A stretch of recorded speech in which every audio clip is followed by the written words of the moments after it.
Face à la polémique, il y a des révélations en cascade. François de Rugy jette l'éponge. Il quitte le gouvernement. Quitte le gouvernement après une série de révélations. Matignon qui veut tout de même donner un signal avec une nouvelle circulaire. Une nouvelle circulaire compléterait les règles déjà édictées au début du quinquennat. Une nouvelle circulaire va bientôt renforcer le processus de contrôle des travaux dans les logements de fonction. Effectivement, une nouvelle circulaire, une de plus.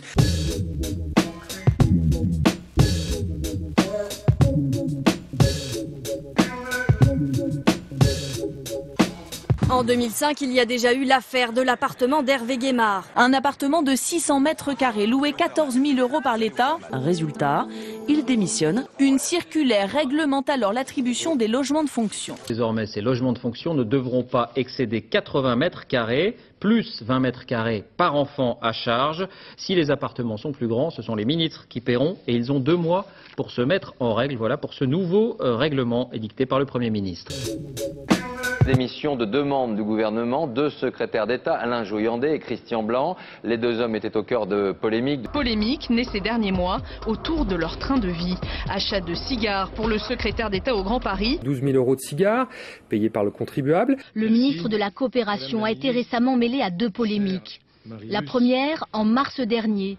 Il avait utilisé un avion privé lors d'un déplacement en Martinique. Coût de l'opération, 116 500 €. Et l'agrandissement illégal de sa maison dans le Var.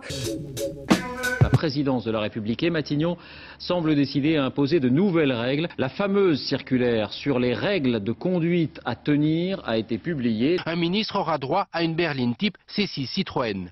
Un recteur d'académie roulera lui dans une familiale. Désormais, les réceptions ne devront plus être ostentatoires. Les cérémonies exceptionnelles, dûment autorisées par Matignon. 10% de moins pour les frais de fonctionnement des ministères. Le Premier ministre veut un État exemplaire. Une circulaire, quelques jours après l'élection d'Emmanuel Macron. Son nom, une méthode de travail gouvernementale exemplaire, collégiale et efficace.